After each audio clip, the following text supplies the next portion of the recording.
अस्सलाम वालेकुम। तमाम लोग खैरियत से हैं? ईद मुबारक। हाँ भाई, पहले ज़रा मेरे सलाम का जवाब दे दें ताकि मुझे लगे कि आप लोग जिंदा हैं, खैरियत से हैं। अच्छा यार, अब सबसे पहले ये एक हमारी जो क्लास है ना, वो हम मंडे से रेगुलर क्लास स्टार्ट हो जाएगी। मंडे से पहले तो ज़रा मैं पिक्चर क्लियर कर दूं। हमारे पास दो तरह के लोग हो सकते हैं इस क्लास में जो होपफुली होंगे। एक वो लोग होंगे जिन्होंने कॉस्टिंग कभी नहीं पढ़ी होगी। पहले तो आप में से मुझे बताओ, मैंने यहां से तो जो लोग बैठे उनसे पूछ लिया, मैं अब आपसे पूछ रहा हूं ऑनलाइन में जो बैठे हुए लोग, आप में से कॉस्टिंग की थोड़ी बहुत नो हाउ है? आपका स्टेटस क्या है? आप पेपर दे के आए हैं? एक दूसरा, हमने थोड़ा बहुत पढ़ा था कॉस्टिंग और फिर बीच में ड्रॉप कर दिया था। तीसरा, हम बिल्कुल जीरो से स्क्रैच है, हमें कॉस्टिंग का सी भी नहीं पता। इसके चांसेस बहुत कम है मेरा ख्याल है जी। थोड़ा सा स्टेटस अपडेट कर दो यार। 7 से 8 क्लासेस ली हैं फ्रॉम जीरो। अच्छा, आप ठीक है। और बाकी लोग 1-2 क्लासें ली है, बेसिक्स ली है, या बिल्कुल जीरो से है? अभी तक जीरो, फ्रॉम जीरो 2 लोग कम से कम जीरो वाले हैं। अच्छा ठीक है, ठीक है, ठीक है, मसला हल करता हूं इंशाल्लाह।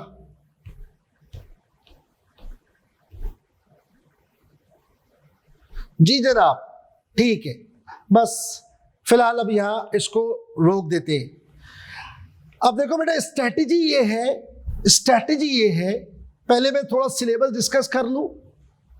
पहले थोड़ा सा सिलेबस डिस्कस कर लेते हैं, सीक्वेंस थोड़ा आगे पीछे करूंगा। रीजन है कुछ, रमजान की वजह से रिदम टूट गया है।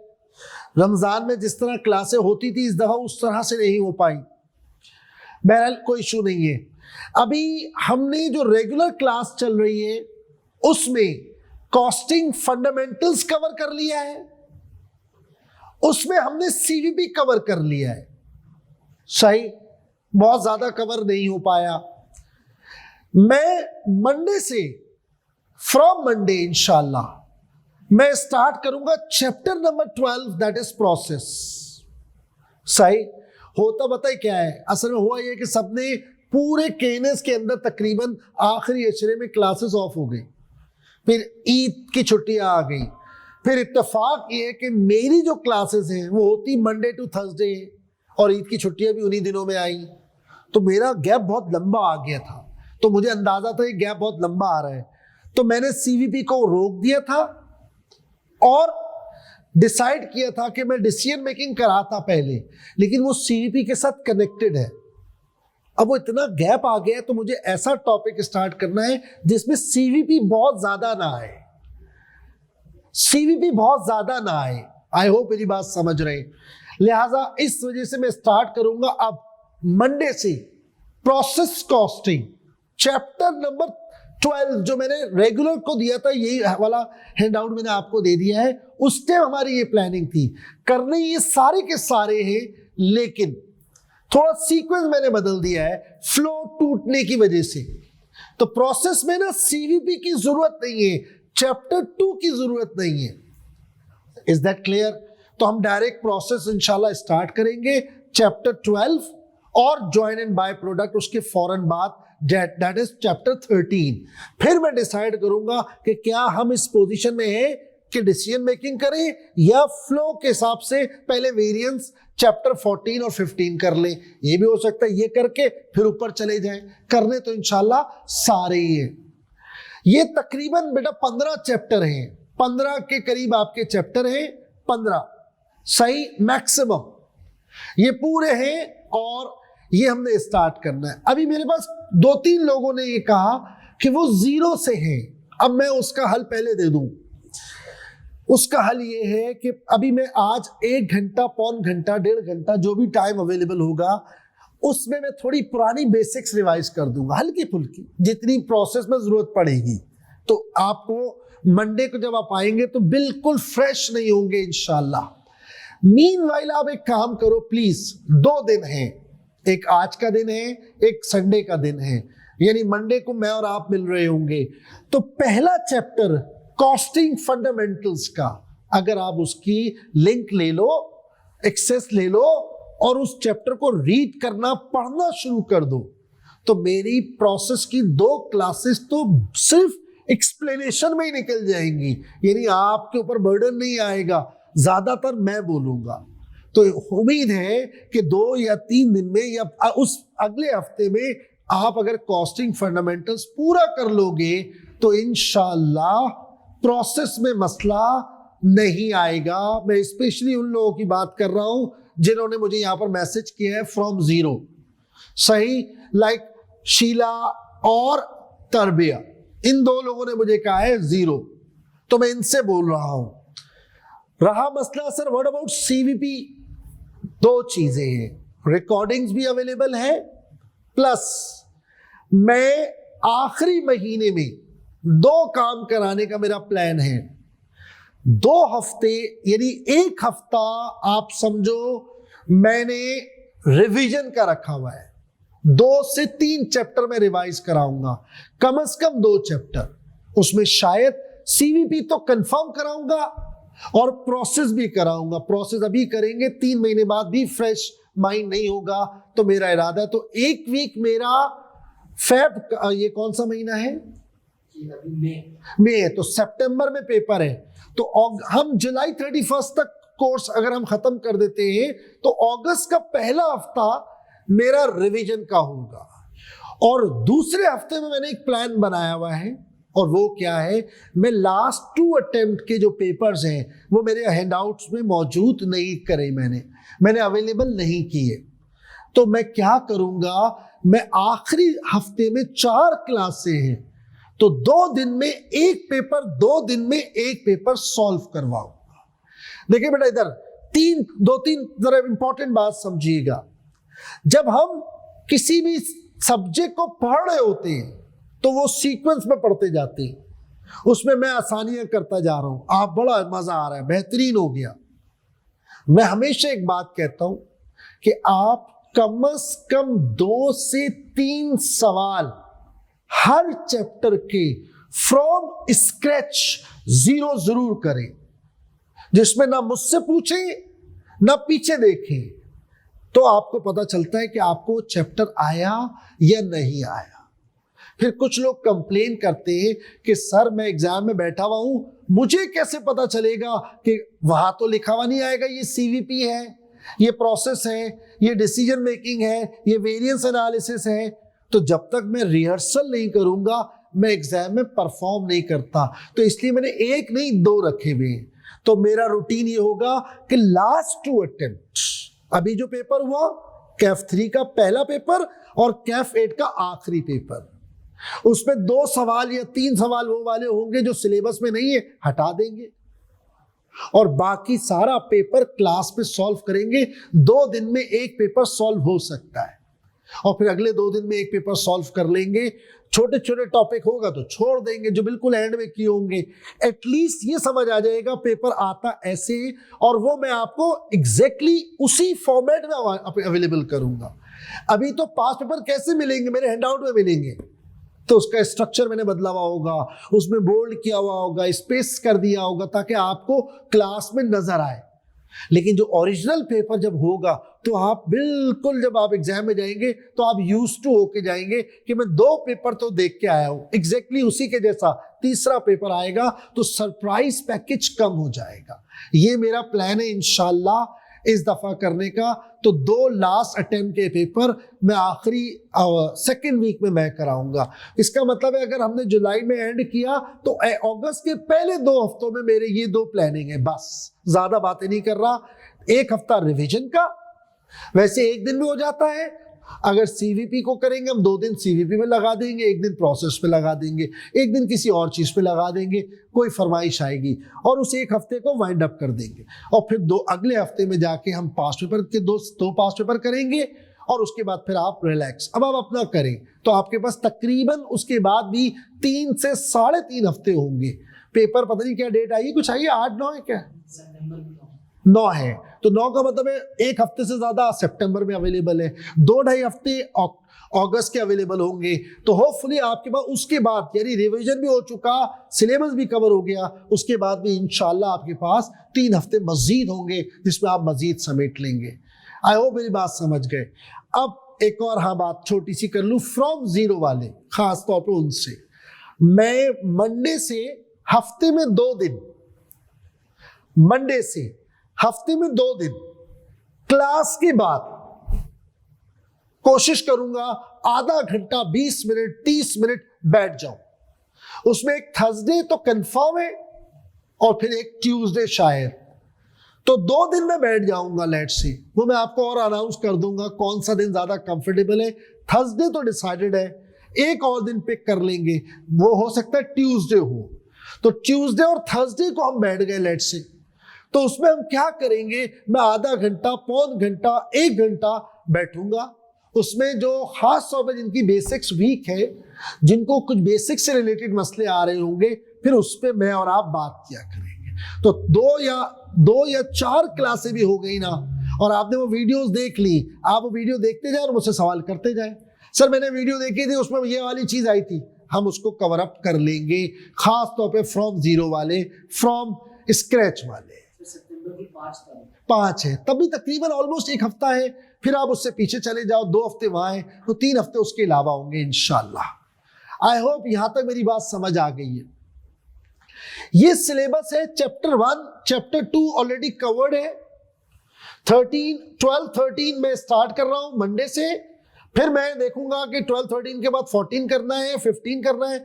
अगर 14 देखो इधर 12 और 13 पैकेट है पूरा, ये कंबाइंड एक साथ होगा वरना नहीं होगा।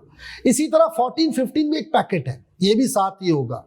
जब भी होगा साथ होगा, तो या तो इसको करके फिर ऊपर चला जाऊंगा और फिर 3 ऑनवर्ड सारे एक मामला 3 ऑनवर्ड कवर कर दूंगा इंशाल्लाह। Is that clear? ये हमारी स्ट्रेटेजी है।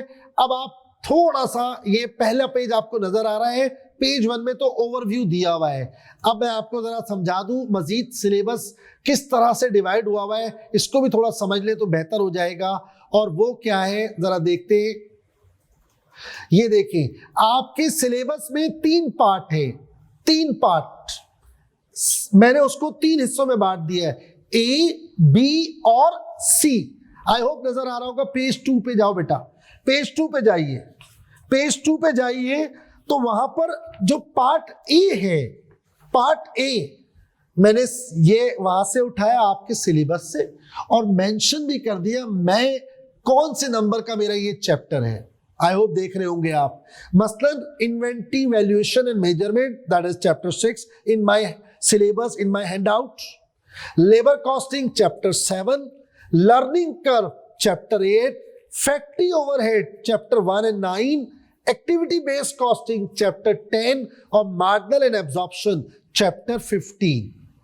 सुन ले मेरी बात, इससे जो ब्रेक इन्होंने ग्रेड दिए हैं वो है 35 से 45% पेपर कवरेज की, 35 से 45%।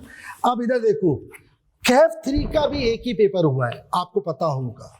कैफ 3 का जो पहला पेपर हुआ है ना, अभी पहला जो पेपर हुआ है, उसमें इस सेक्शन ए से, पार्ट ए से, हाँ बेटा सुन रहे, पार्ट ए से 36 मार्क्स कवर हुए।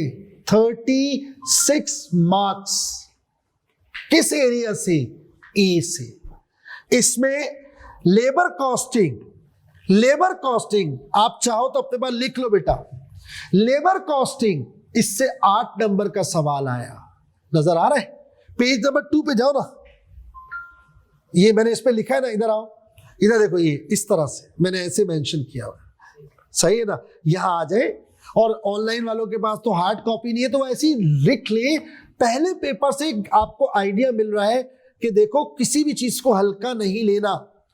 मैं ओवरऑल बात कर रहा हूं, ओवरऑल बात करें बेटा, इधर ओवरऑल बात करें तो ए हमारे पास 3 सिलेबस के 3 पार्ट बनाए हुए तुम्हारे एग्जामिनर ने।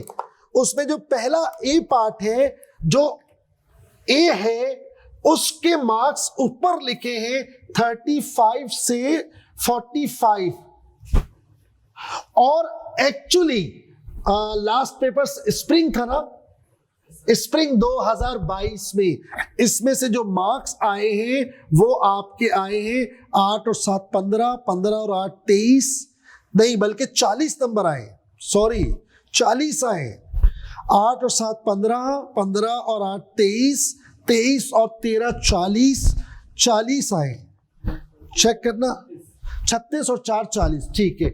यानी इसमें मैं आपको बता दूं मैंने कैसे लिखा था, ये पहले का है 36 + 4, यानी 4 नंबर की थ्योरी आई है। पूरे पेपर में 100 नंबर के पेपर में सिर्फ 4 नंबर की थ्योरी आई है बस, और 96 न्यूमेरिकल्स आए हैं, नंबर्स गेम आए हैं, सही। तो 40 मार्क्स बहुत बड़ा नंबर है। फिर अब उसकी बाइफर्केशन में चला जाता हूं, जो इसमें चैप्टर 7 है मेरे हैंडआउट का, लेबर कॉस्टिंग, उससे 8 नंबर का सवाल आया है। फिर जो लर्निंग कर्व है चैप्टर 8, उससे 7 नंबर का सवाल आया है। फैक्ट्री ओवरहेड जो है वो मैं 2 पार्ट में कराऊंगा, चैप्टर 1 और 8। तो चैप्टर 8 में से कह लें आप 8 नंबर का सवाल आया है। और फिर एबीसी, बेटा एबीसी लास्ट टाइम उसने इसको एग्जामिनेबल नहीं बनाया था, हटा दिया था सिलेबस से, बट इस दफा वो एग्जामिनेबल है, इससे भी कोई सवाल इसलिए आया नहीं है। अब बहुत चांस है। और मार्जिनल एब्जॉर्प्शन वाला जो चैप्टर है, मार्जिनल एब्जॉर्प्शन वाला जो मेरे हैंडआउट में चैप्टर 15 है, उससे तकरीबन 17 नंबर का सवाल आया है, 13 नंबर का न्यूमेरिकल आया है और 4 नंबर की थ्योरी आई है।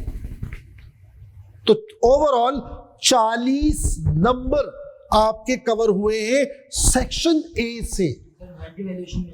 अब हाँ, यानी 2 चैप्टर से इसने 2 चैप्टर को टच भी नहीं किया, इन्वेंटरी, वैल्यूएशन एंड मेजरमेंट और एबीसी।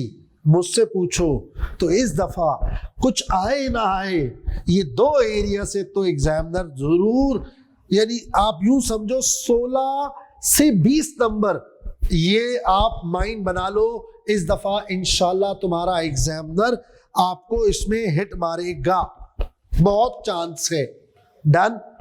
ये 40 नंबर मैंने उसकी डिटेल बता दी है लास्ट अटेम्प्ट की। अब आप सेक्शन ए को कभी भी हल्का नहीं लेंगे, और आपकी आसानी के लिए लिख दिया है ये चैप्टर हैंडआउट में कौन से हैं, तो वो आपको इजी हो जाएगा कि हम ए कवर कर रहे हैं या बी कवर कर रहे हैं। हम एग्जामिनर के सीक्वेंस में नहीं चल सकते, क्योंकि उसने जिस तरह से डिफाइन किया हुआ है ना, वो हम फ्लो में नहीं पढ़ा सकते, तो उसकी वजह से थोड़ा ब्रेक होता है। अच्छा, बी पार्ट, जो बी पार्ट है उसमें तुम्हारा एग्जामिनर यानी आईकैप ये कहता है हम इससे 20 से 30 नंबर कवर करेंगे, ये उसने रेंज बताई है। यानी पहले 35 से 40 थी, तो इसके दरमियान में क्या आया 40, सेंटर मारा उसने, ना 35 ना 45, 20 से 30 नंबर। और जानते हैं अभी इस दफा इससे कितने मार्क्स कवर हुए हैं, 22, 20 से ज्यादा 30 से कम, 22 मार्क्स कवर हुए हैं। सही, यानी आप बेटा इधर यूं समझो, सेक्शन बी में बहुत ज्यादा चांस है आपके पास, ओपन है सेक्शन बी कि ये आने हैं। मसलन इसमें आया प्रोसेस कॉस्टिंग 14 नंबर का, चैप्टर 12 जो मैं कल से स्टार्ट कर रहा हूं, मंडे से, 14 मार्क्स बहुत होते, 14। यानी इधर देखो बेटा, इधर 20 से 30 आधे तो यही आ गए। और standard costing and variance analysis, यानी चैप्टर 14 जो मेरे सीक्वेंस में लिखा हुआ है, उससे 8 नंबर आए। इस तरह से ये 22 नंबर कवर हुए, यानी 14 marks from process costing chapter 12, 8 marks from standard costing and variance analysis chapter 14। Is that clear? Her part से उसने उसको बैलेंस करने की कोशिश की है। सेक्शन सी जो उसने बनाया हुआ है सिलेबस में, आप अपना सिलेबस देखिएगा तो आपको नजर आ जाएगा। मैंने अपने तरीके से इसको बाइफरकेट कर लिया है। सेक्शन सी, इससे उसने कहा है मैं कवर करूंगा 30 से 40 मार्क्स, ठीक। और जानते हैं लास्ट अटेम्प्ट इससे जो मार्क्स कवर हुए हैं वो 38 हैं, यानी 38 समझ जाओ बिल्कुल उसने अपने एंड में जाके ही गेम खेला है। सबसे ज्यादा इससे मार्क्स जो बोला है वो देखो आप, यहाँ 5 का गैप है और यहाँ सिर्फ 2 का गैप है, यानी इसमें इसने ज्यादा वेटेज दिया है, इसको ज्यादा कैच और करेगा भी। ये इंपॉर्टेंट टॉपिक्स हैं। अब इससे 3 चैप्टर बेटा इसमें नजर आ रहे होंगे। एक जो मैं करा चुका हूं चैप्टर 2 दैट इज सीवीपी, फिर दूसरा जो मैंने कराना था चैप्टर 3 डिसीजन मेकिंग जो मैं बाद में कराऊंगा, और इन्वेंटरी मैनेजमेंट। तीनों से सवाल आए, तीनों से सवाल आए और आगे भी ऐसे ही होगा, आगे भी ऐसे ही होगा। अब आप सुनो इधर, इन्वेंटरी मैनेजमेंट से वो सीवीपी से 10 नंबर का सवाल आया, डिसीजन मेकिंग से 20 नंबर का सवाल आया, और इन्वेंटरी मैनेजमेंट से आपका 8 नंबर का सवाल आया। आवाज आ रही है? अब देखो आपको थोड़ा प्लान करना आना चाहिए। मुझसे पूछो ना, एक और तरीके से भी मैं आपको आसान करके बताऊं। यहां जो मुझसे अगर आप पूछोगे तो 5 से 6 चैप्टर आउट ऑफ 15, 6 चैप्टर बहुत इंपॉर्टेंट है। मेरा ख्याल है 6 चैप्टर जिससे आपका बहुत बड़ा एरिया कवर होना चाहिए, और बहुत बड़ा एरिया कवर होगा फ्यूचर में भी। बता दूं मैं आपको क्या क्या है। 6 चैप्टर में मैं लिखवा देता हूं, इन पे आपने बहुत फोकस करना है। सही, एक अब मैं लिखवा देता हूं इसके एंगल से जो यहां पर मैंने मेंशन किया हुआ है, ताकि आपको टिक करना आसान हो जाए, और मैंने तकरीबन उसको बोल्ड भी किया हुआ है कुछ को। तो chapter 2 CVP, chapter 2 CVP, chapter 3 relevant costing, और इन सब में सबसे खतरनाक और सबसे इंपॉर्टेंट यही है चैप्टर 3। इसीलिए मैंने इसको होल्ड कर दिया। मैंने रखा था, लेकिन जब मैं पढ़ा रहा था सीवीपी तब मुझे रियलाइज हुआ था कि यार सीवीपी पढ़ाते वक्त ना आपको अंदाजा हो जाता है कि यार फ्लो बन रहा है नहीं बन रहा, तो कभी बनता है कभी नहीं बनता। तो मुझे सीवीपी में अंदाजा हुआ कि डिसीजन मेकिंग क्योंकि बहुत इंपॉर्टेंट है और सबसे बड़ा सवाल इसी से बन रहा है, तो फिर मैंने कहा नहीं इसको थोड़ा रोको, इसको आगे जाके कराओ ताकि थोड़ी और मैच्योरिटी आए, इसलिए मैंने इसको डिले किया है। तो चैप्टर 2, चैप्टर 3 मेरे हिसाब से, उसके अलावा चैप्टर 12, चैप्टर 13, चैप्टर 14 और चैप्टर 5। आई रिपीट, मैं इसकी बात कर रहा हूं, इजी हो जाएगा, नाम से याद करना मुश्किल होता है। अगर आप मुझसे पूछें तो चैप्टर 2, चैप्टर 3, फिर चैप्टर 5, फिर चैप्टर 12, चैप्टर 13 और चैप्टर 14। कैफ 8 जब था तब भी यही चैप्टर रिपीटेडली आते थे, और उस वक्त सिलेबस बहुत बड़ा था, और अब तो सिलेबस कम हो गया है। तो याद रखिएगा इन 6 के अलावा जो 9 हैं वो ऑल्टरनेटिवली नजर आएंगे आपको, बट ये जो 6 चैप्टर हैं ये रेगुलर बेसिस पर नजर आते हैं। ये असल में चैप्टर 12 और 13 इसको आप एक ही कंसीडर करें। 12 और 13 ये एक ही है, process and join and by product. मैं उसे अलग अलग लिखता हूं और पढ़ाता भी अलग ही हूं, बट आगे जाके फिर ये मर्ज हो जाते हैं और ये एक ही लगते हैं।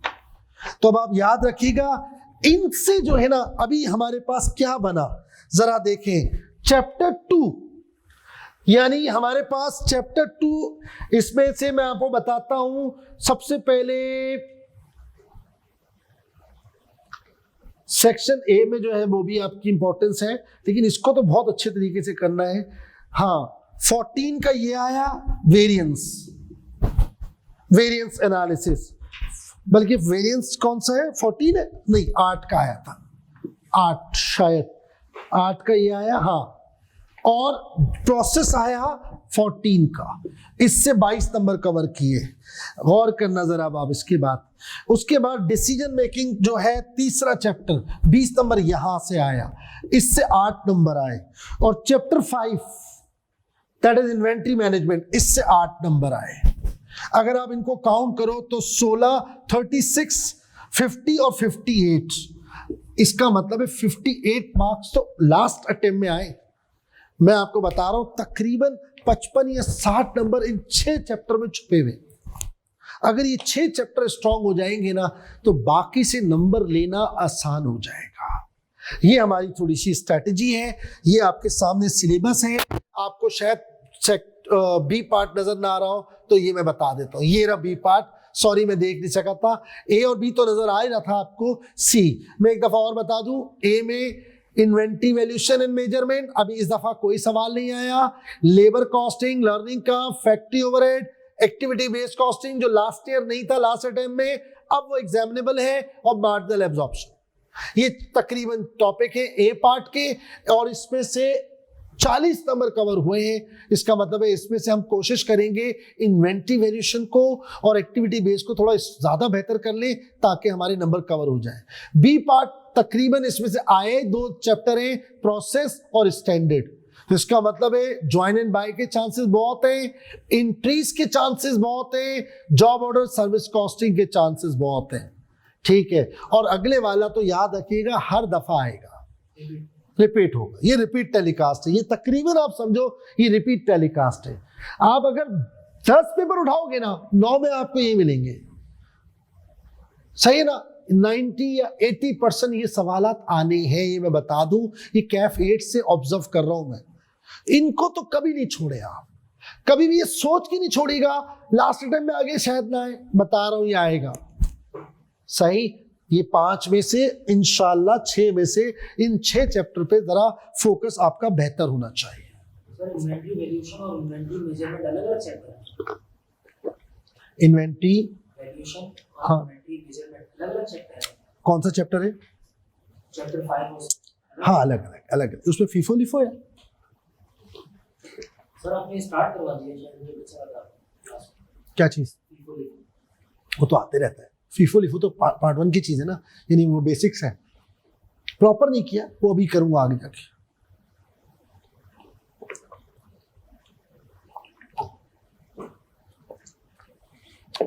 ठीक है भाई, ये हमारा सिलेबस आ गया है। अच्छा, अगले पेज पर बेटा मैंने मेंशन किया, वो भी बता दूं। ये पार्ट लिख दिए मैंने, एग्जामिनर ने कैसे दिया हुआ है। ये सारा मैंने उठाया आपके स्टडी टेक्स्ट से, पेज नंबर 4 शायद होगा जो मैंने अभी आपको प्रोवाइड किया है, उसके पेज 4 पे आइएगा, पेज 3 पे बल्कि। ठीक, फिर पेज 4 पे चलते हैं। दैट्स इट, 4 और 5 मोटी मोटी चीजें डिस्कस कर लें आज की क्लास में। ज़ाहिर स्ट्रैटेजी बनाना इंपॉर्टेंट है। अब आप यहाँ देखें, मेरा जो हैंडआउट आपको मिलेगा उसमें आईकैप के लास्ट 2 अटेम्प्ट के अलावा सारे अटेम्प्ट अवेलेबल होंगे। और लास्ट 2 अटेम्प्ट मैंने आपको बताया बिल्कुल आखिरी वीक जो होगा इंशाल्लाह उसमें कवर करूंगा, रिवीजन के बाद वाला वीक इस तरह से कवर करेंगे। और बाकी जो अटेम्प्ट है वो चैप्टर वाइज कवर करेंगे, वहां हम 2 अटेम्प्ट को ओवरऑल कवर करेंगे, तो वेरिएशंस मिल जाएंगे इंशाल्लाह। फिर उसके अलावा मॉड्यूल एफ के कुछ सवाल हैं। कैफ 8 में मैं ज्यादा रखता था, अब मैं कम कर दिए मैंने, क्योंकि कैफ 3 में यार इतना एक्सपेक्ट नहीं किया जा सकता कि वो कैफ 3 के बच्चे से मॉड्यूल एफ के सवाल पूछे। लेकिन मॉड्यूल एफ के सवाल क्या होते हैं, सुने इधर, उसने एक ही सवाल में 5 लॉजिक्स डिस्कस कर ली। आप उन 5 को अलग कर दें, लॉजिक्स आनी चाहिए। अब वो मिलके आएगी तो मॉड्यूल एफ हो गया, उसको अलग कर दिया तो बेस हो गई। तो इंशाल्लाह ऐसे मिलेगा आपको। बाकी क्वेश्चन बैंक वगैरह भी कवर हो ही जाएगा अल्लाह ने चाहा, और तो कोई बात नहीं। बाकी अगले पेजेस पर सारा डिटेल है, जो ICAP ने प्रोवाइड की है अभी रिसेंटली, उसकी सारी डिटेल है वो मैंने प्रोवाइड कर दी, क्योंकि कभी होती है कभी नहीं होती। अब ये एक जगह आ जाएगी तो आपके लिए इजी हो जाएगा हमने क्या कवर कर लिया और क्या रह गया, ये सब मैंने प्रोवाइड किया हुआ है। उसमें सब आ रहा है, इन्वेंटरी मेजरमेंट में क्या आता है, इन्वेंटरी वैल्यूएशन में क्या चीज़ें आती हैं, डिसीजन मेकिंग में कौन कौन से टॉपिक हैं, CVP कौन सा टॉपिक है उसमें क्या है, वेरिएंस में क्या है, टारगेट कॉस्टिंग क्या है, प्रोसेस कॉस्टिंग में क्या क्या चीज़ें कवर करनी है, वगैरह वगैरह। ये हमारी स्ट्रेटेजी है, ये इस तरह से हम चलेंगे। मंडे से हम प्रोसेस कॉस्टिंग स्टार्ट कर देंगे इंशाल्लाह। डन। अब पहले तो कोई सवाल है तो बताइए मुझे आप। हाँ भाई, आप ऑनलाइन वालों खास तौर पे आप, मैंने सारी चीजें दिखा दी हैं मेरे हिसाब से। बोलो बेटा।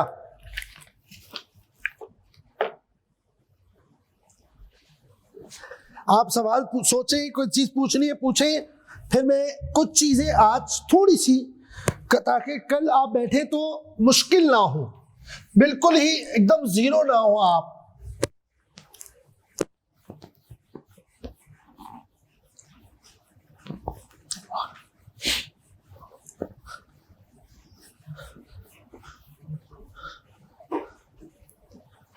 हाँ भाई, अच्छा जी। सर मंडे की क्लास के लिए YouTube वाली स्टार्ट की 12-13 क्लासेस इनफ हैं। 12-13 तो नहीं, 4-5 भी इनफ है। क्लास 1 मत लेना बेटा, क्लास 1 में तो यही स्ट्रैटेजी होती है, सिलेबस और ये, तो वो तो हटा देना। आप स्टार्ट लो क्लास 2 से, 2, 3, 4, 5 शुरू की। 4-5 भी बहुत हैं, 4-5 भी बहुत होगी प्रोसेस। इसीलिए मैंने डिसीजन मेकिंग को ड्रॉप किया। एक तो मुझे अंदाजा था रमजान के बाद आप लोग आएंगे, फिर रमजान का कुछ रिदम थोड़ा सा इस दफा ज़्यादा डिस्टर्ब रहा है, ठीक है। टाइम टेबल थोड़े से मुनासिब नहीं थे, क्योंकि कैफ 3 पहली दफा रमजान में आया। वो टाइम टेबल इतने अजीब से हो गए कि 2 घंटे की क्लास और रह जाती थी 1.5 घंटे की। फिर आखिरी अशरा पूरी कैंपस ही बंद हो गया, समझो, जिसको देखो हम नहीं रख रहे, हम नहीं रख रहे। तो वो सारी प्लानिंग मेरी डिस्टर्ब हो गई है। 15-20 दिन के गैप के बाद डायरेक्ट डिसीजन मेकिंग करना, ये तो खुदकुशी है। तो भी मैंने प्रोग्राम चेंज किया है। अगर मैं डिसीजन मेकिंग शुरू करता फिर तो तुम्हें CVP भी देखना पड़ता। अब तुम्हें कुछ नहीं देखना, तुम फंडामेंटल्स जो पहला चैप्टर है 4-5 वीडियो भी देख लो अगर संडे को और कल तक, और वो भी थोड़ा आगे बढ़ाकर, तो अल्लाह ने चाहा आपको प्रोसेस में इंशाल्लाह कोई मसला नहीं होगा। और उसके अलावा होपफुली मंडे या ट्यूसडे और थर्सडे, फिलहाल तो ट्यूसडे और थर्सडे ध्यान में रखें। मैं अल्लाह ने चाहा क्लास के बाद बैठूंगा ऑनलाइन के साथ, आधा घंटा पौन घंटा, इवन फिजिकल वाले बैठने चाहे बैठ गए, यहाँ बैठेंगे और आप पुराने फंडामेंटल्स के जो सवाल होंगे उसका मैं आपको जवाब दे दूंगा इंशाल्लाह। सर जो बेसिक है वो हमने रिकॉर्डिंग से कवर करनी है नेक्स्ट क्लास तक। मैंने कहा बेटा 3 से 4 क्लासें बहुत होंगी, याद रखना, बहुत है। और क्लास 2 नहीं, 1 नहीं, वो भी हटा दो, बोरिंग है। वो तो स्ट्रैटेजी होती है, शुरुआत तो 2 से होगी, 2, 3, 4, 5, 4 क्लासें भी देख ली बहुत होगा, 3 भी देख ली बहुत होगा। बेसिक टर्म आनी चाहिए आपको। इसके मैं कुछ अभी भी कवर करता हूं, कहाँ अपलोड होगी प्लीज बता दें। मैं 1 मिनट बताता हूँ, 1 मिनट में बुला लेता हूँ, मिस निमरा आपको भी बता देंगे। अभी मैं क्या करता हूँ, हमारे पास थोड़ा सा टाइम है, तो हम एक काम करते हैं, 6:30 तक क्लास है हमारी, 4:30 से 6:30, तकरीबन 1 घंटा है, पौन घंटा है। हम उसमें मोटी मोटी बेसिक्स कवर कर लेते हैं, मोटी मोटी, ताकि आप मंडे को एटलीस्ट वहां से शुरुआत कर लें। क्या ख्याल है भाई? Are you ready? हैंडआउट नहीं, बगैर उसके मैं मंडे को आऊंगा तो हैंडआउट लेके आऊंगा।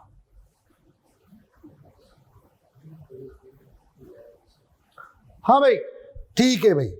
अब देखो बेटा बात सुनो, मैं ज़ाहिर है टाइम शॉर्ट है, मैं चाह रहा हूं 1 घंटे में मैक्सिमम कवर कर दूं, तो समझो मैं एक ओवरव्यू टाइप दे रहा हूं। डिटेल आप ले लेना रिकॉर्डिंग से, तो उसमें होगा कि स्टार्ट अच्छा हो जाएगा। तो मैं बहुत डिटेल में नहीं जा पाऊंगा, 1 घंटे में कोशिश करूंगा मैंने 3-4 क्लासों में जो बोला है उसको मैक्सिमम कवर कर दूं। ठीक है भाई?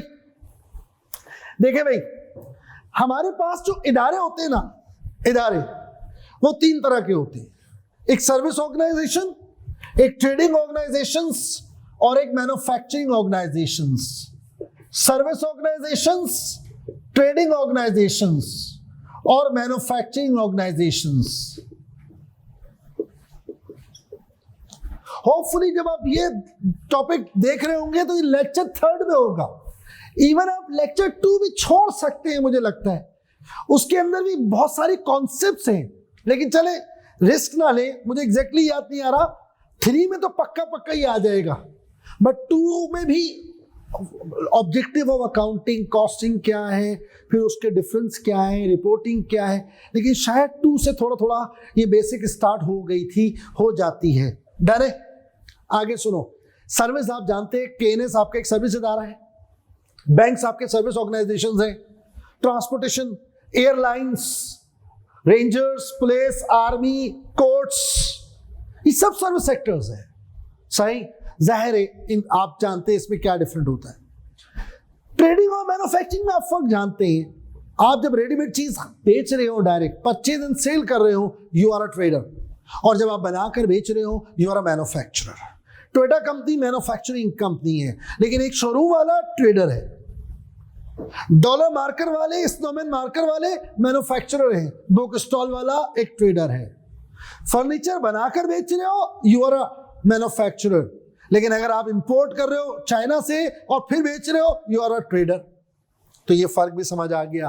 कॉस्टिंग में हमारा फोकस मैन्युफैक्चरिंग ऑर्गेनाइजेशंस होती है, मैन्युफैक्चरिंग ऑर्गेनाइजेशंस होती है, सर्विस और ट्रेडिंग नहीं। तो क्या मतलब कॉस्टिंग को हम अप्लाई नहीं कर सकते सर्विस और ट्रेडिंग में? क्यों नहीं कर सकते? क्या एक सीएमए की एप्लीकेशन बैंक में नहीं होती? बिल्कुल होती है। क्यों नहीं होती? डेफिनेटली होती है। अगर आप मेरे लेक्चर 2 देखेंगे, वहां से आपको क्लियर होगा हर जगह की जरूरत है। एडी वेलफेयर में हम काम कर सकते हैं, बट जो मेन हमारा फोकस होगा, एक चार्टर्ड अकाउंटेंट बनने के बाद क्या मैं किसी स्कूल की अकाउंटिंग नहीं कर सकता? क्यों नहीं कर सकता? वो बीकॉम वाले का लेवल है यार। मैं अगर चार्टर्ड अकाउंटेंट बनूंगा तो मैं किसी एक बेहतर कंपनी में जाऊंगा ना, डॉलर्स में जाके करूंगा, फिलिप्स में जाके करूं काम, मैं कोई ग्लोबल मतलब पीएनजी में करूं, मैं किसी बड़ी एयरलाइन में काम करूं। इसी तरह जब हम कॉस्टिंग पढ़ते हैं, जिसको कॉस्ट एंड मैनेजमेंट अकाउंटिंग कहते हैं, तो उसकी एप्लीकेशन हर जगह है, but main focus manufacturing organisations होती है। मैन्युफैक्चरिंग ऑर्गेनाइजेशन आप जानते हैं, जिसका काम रॉ मटेरियल को लेकर कन्वर्ट करके बेच देना, बनाकर बेच देना।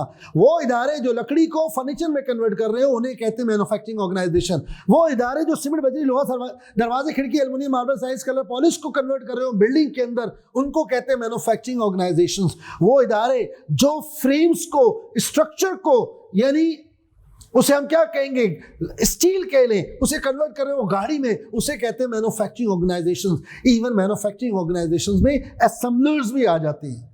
गाड़ियां क्या हो रही है? असेंबल हो रही है। मैन्युफैक्चर किधर से हो रही है? इंजन बना बनाया चाइना से आ रहा है, समझ रहे हैं आप, जापान से आ रहा है, हर चीज बनी बनाई आ रही है, उसके बाद आपने उसको सिर्फ असेंबल किया, यू आर अ मैन्युफैक्चरर। क्योंकि आपने एक फॉर्म में खरीदा और दूसरी फॉर्म में बेचा, you are a manufacturer. You are a manufacturer and assembler. जब हम बात करते हैं मैन्युफैक्चरिंग ऑर्गेनाइजेशंस की, तो वहां पर उसकी तमाम एक्टिविटीज को हम 3 हिस्सों में बांट देते हैं। 3 हिस्सों में बांट देते हैं। 3 हिस्सों में बांट देते हैं। एक एडमिनिस्ट्रेशन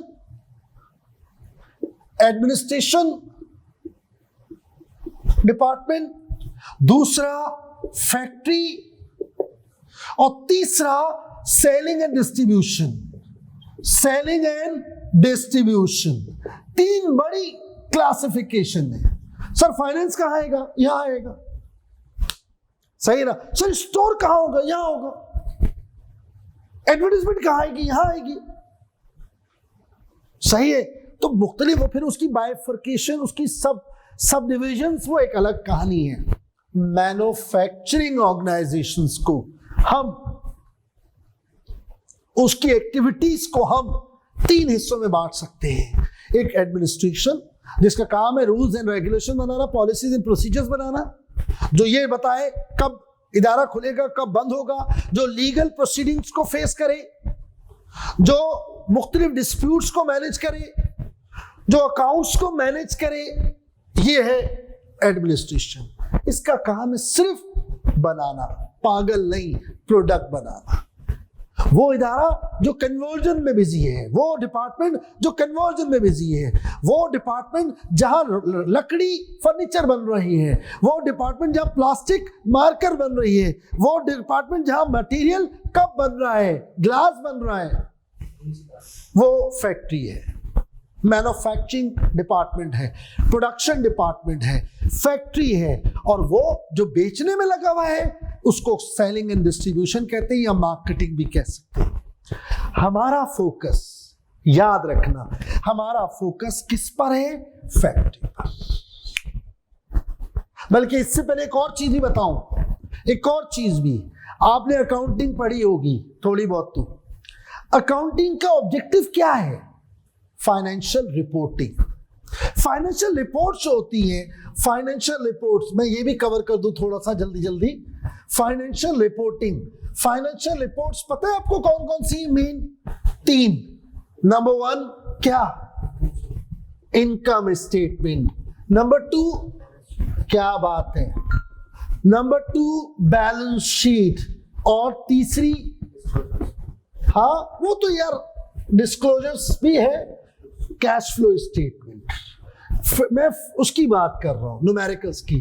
फिर वो डिस्क्लोजर्स और नोट्स और ये वो तो फिर लंबी कहानी है। मैं मेन एलिमेंट्स बता रहा हूं फाइनेंशियल रिपोर्ट्स के। ये 3 मेजर काम है, पता है आपको? कॉस्टिंग में आपको नॉर्मली इनकी कभी जरूरत नहीं पड़ेगी। मेन फोकस हमारा कॉस्टिंग में क्या होगा? Income statement.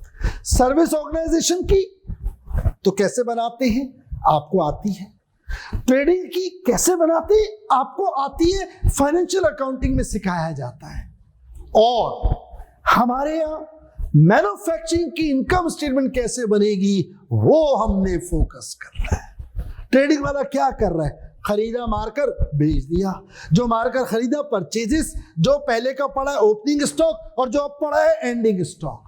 लेकिन यहां नहीं, मैन्युफैक्चरिंग ऑर्गेनाइजेशन में एक नहीं 3 तरह के स्टॉक, रॉ मटेरियल का स्टॉक, वर्क इन प्रोसेस का स्टॉक, फिनिश गुड्स का स्टॉक, यानी लकड़ी का स्टॉक, जो कुर्सियां बन रही हैं अभी तैयार नहीं हुई उसका स्टॉक, और जो कुर्सियां तैयार हो गई नहीं बिकी उसका स्टॉक। एक तो ये स्टॉक की तादाद ज्यादा है। Raw material stock, work in process stock, finish goods stock.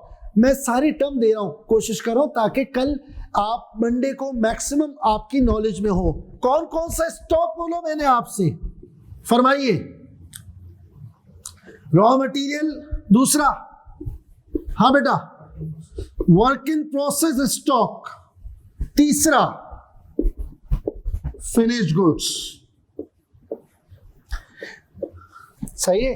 देखो बात सुनो, कराची से हैदराबाद सक्कर चले जाओ, आसान है जाना, एक दफा जाओगे समझ जाओगे। लेकिन कराची के अंदर लांडी, कोरंगी, मली जाना अजाब है। क्यों? कराची से हैदराबाद, सक्कर, लाहौर आप स्ट्रेट जा रहे हैं, बट विद इन कराची शहर के अंदर किसी का घर ढूंढना एक अजाब है। क्योंकि आप जाएंगे, आपके पास 2-3 ऑप्शन आएंगे, इधर मुड़ो इधर मुड़ो, मुड़ना इधर था, लेफ्ट पर मुड़ गए, राइट पर, कहीं और ही पहुंच जाएंगे। समझे? ऐसे ही जब आपके पास एक स्टॉक होता है इजी है, 3-3 तरह के स्टॉक। क्यों हम मैन्युफैक्चरिंग यानी जो मैन्युफैक्चरिंग ऑर्गेनाइजेशन है उनकी इनकम स्टेटमेंट के लिए स्पेशली ये सब्जेक्ट बनाया गया? उसके पीछे रीजन क्या है? बहुत सारी है। मसलन एक रीजन, हमारे पास ट्रेडिंग ऑर्गेनाइजेशन में एक स्टॉक होता है, दैट इज मर्चेंडाइज स्टॉक। माल खरीदा नहीं बिका, स्टॉक। यहां आपके पास 3-3 तरह के स्टॉक हैं, उसकी एडजस्टमेंट। और जो दूसरा बड़ा मसला है, जानते हो क्या? टाइमिंग्स। यानी आज रॉ मटेरियल खरीदेंगे तो 15, 20, 25 दिन बाद वो इस्तेमाल होगा, फिर वो बनता रहेगा बनता रहेगा बनता रहेगा, फिर उसको 15-20 दिन बाद तैयार करेंगे, फिर उसके 15-20 दिन 25 दिन बाद वो बिकेगा। टाइमिंग डिफरेंस बहुत है। यानी आज आया कपड़ा और उस कपड़े को बनाकर बेचना है सूट, तो कस्टमर तक पहुंचने 2, 2.5, 3 महीने बाद, तो कहां गया कपड़ा? वो कपड़ा पहले पड़ा रहा स्टोर में, दैट इज रॉ मटेरियल, फिर वो आया फैक्ट्री में, that is work in process, और फिर वो तैयार होके पड़ा रहा फिनिश गुड्स वेयर हाउस में, दैट इज फिनिश गुड्स। तो रॉ मटेरियल क्या है, ये सब आगे आने वाली है टर्म। रॉ मटेरियल क्या है? रॉ मटेरियल खाम माल, लकड़ी रॉ मटेरियल है। और तैयार सूट क्या है? Finish goods. और वो सूट जो अभी तैयार हो रहे हैं वो क्या है? Work in process. सीमेंट, बजरी, सरिया, दरवाजे, खिड़कियां, aluminium, marble, tiles, colour, polish, wiring सब क्या है? Raw material. मेरे साथ थोड़ा सा आप भी पार्टिसिपेट करें। और बिल्डिंग जो तैयार हो गई, रेडी टू यूज है, वो क्या है? लेकिन अभी बिकी नहीं, फिनिश गुड्स। और वो बिल्डिंग जो भी बन रही है, वर्क इन प्रोसेस। अब जरा मैं आपसे पूछूंगा ऑनलाइन वालों, another example, engine, chassis, headlights, backlights, wiring, wiper, tyre, battery, क्या है?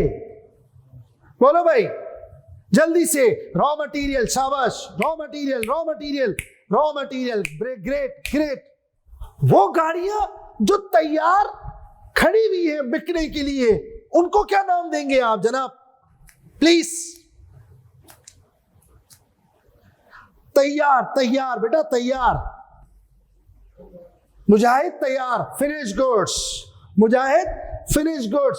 शीला बिल्कुल सही का, फिनिश गुड्स। तरबिया बिल्कुल सही का, फिनिश गुड्स। शाबाश। सिंपल रखे इसको, ताकि ये टर्म जब कल आए तो आपको मिक्स ना हो। अब यही चीज आप मेरी वीडियो देखेंगे तो बहुत दिनों बाद आएंगी, वहां एक एक स्टेप करके बताया है। यहां जरा मोटी मोटी बातें, मेन हेडिंग्स पे फोकस कर रहा हूं। गुड। और वो गाड़ियां जो भी फैक्ट्री में हैं और अभी प्रोसेस में हैं, तैयार हो रही हैं, उन पे काम चल रहा है, उन्हें क्या नाम देंगे जनाबे वाला? मुजाहिद, जो भी गाड़ियां तैयार हो रही हैं, that is work in process, that is work in process, that is work in process. बिल्कुल सही, थैंक यू। आगे सुनो, बस इस तरह हम पार्टिसिपेट करके चलते हैं। इधर देखो एक और टर्म, फिर ये स्टॉक आपको पता होना चाहिए। इसके अंदर 2 स्टॉक होंगे, ओपनिंग और एंडिंग। ओपनिंग और एंडिंग नजर आ रहे हैं? ओपनिंग और एंडिंग सही है। ओपनिंग और एंडिंग बेटा बड़ा आसान। इधर जब ये साल एंड हुआ तो जो मटेरियल स्टोर में पड़ा था, रॉ मटेरियल एंडिंग। जो कुर्सियां तैयार हो रही थी और तैयार ना हो सकी, वर्क इन प्रोसेस एंडिंग।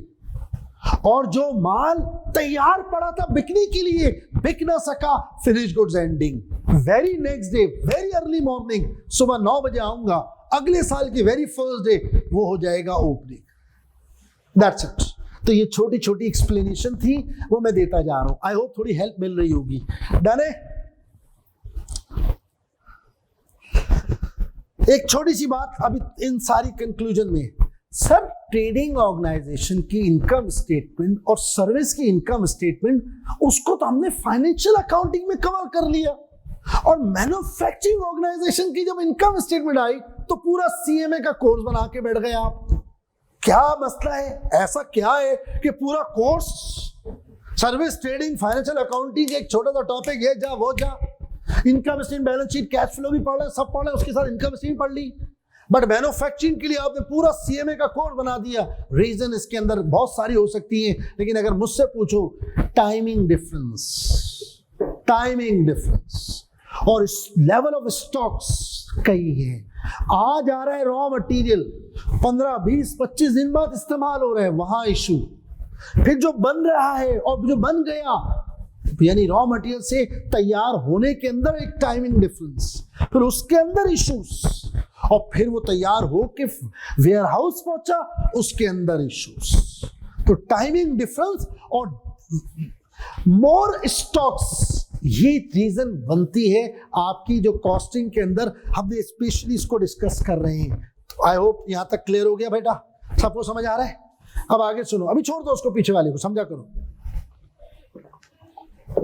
असल में जब हम क्लास में पढ़ते हैं यानी रेगुलर स्कूल, तो वहां हम एक एक स्टेप, यहां में कभी कभी ना बड़े अच्छे हो जाता है। आप सोच के आते हैं बहुत बच्चों की तरह बताऊंगा, उसमें उतना मजा नहीं आता, और कभी आप इस तरह जा रहे थे फ्लो में, मुझे लगता है बेहतर जा रहा है। अभी इस पे फोकस करो। आगे सुनो इधर, शाबाश।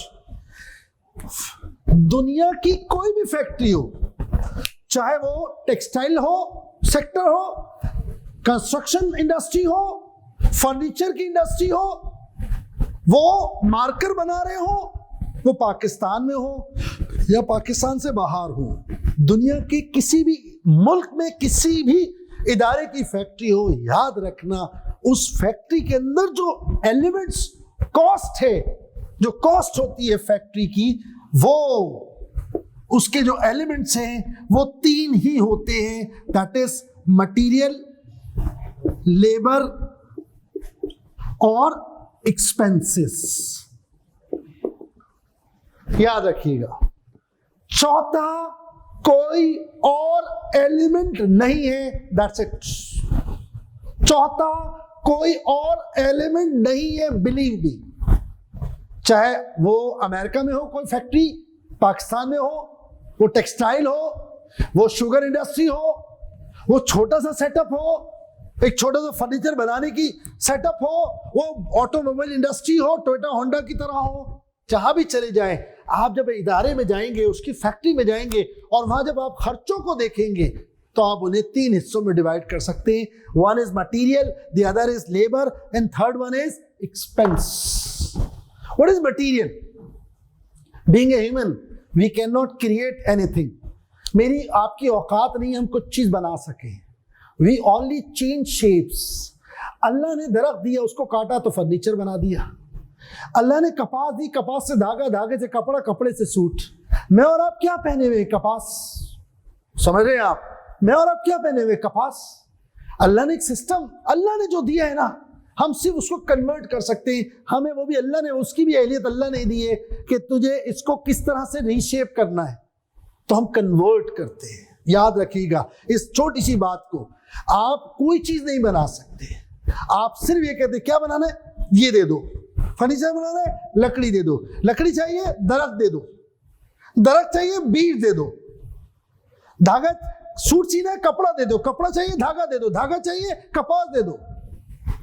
हम कुछ कर ही नहीं सकते। इट मीन्स अगर आप इस पे बिलीव करते हो तो आपको ये समझ आ गया, वो सब्सटेंस जिसकी मदद से, जिसको आपने, जिसका शेप बदलना है, वो आपका रॉ मटेरियल है। अगर हम डिफाइन करना चाहें, इन अदर वर्ड्स, जो भी प्रोडक्ट आप बना रहे हो, आप वो विजिबल है या वो इनविजिबल चीज है, जो उसका पार्ट है, वो खुदा की कसम मटेरियल है।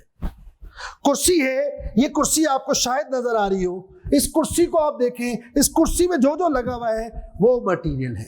ये रेक्सीन मटेरियल है, इसमें एसएस लगा हुआ है मटेरियल है, कीलें लगी हुई मटेरियल है, ग्लू लगा हुआ है जो नजर नहीं आ रहा, ग्लू लगा हुआ है मटेरियल है, स्क्रू लगे हुए मटेरियल है, फोम लगा हुआ है मटेरियल है, लकड़ी लगी हुई मटेरियल है, शीट लगी हुई मटेरियल है।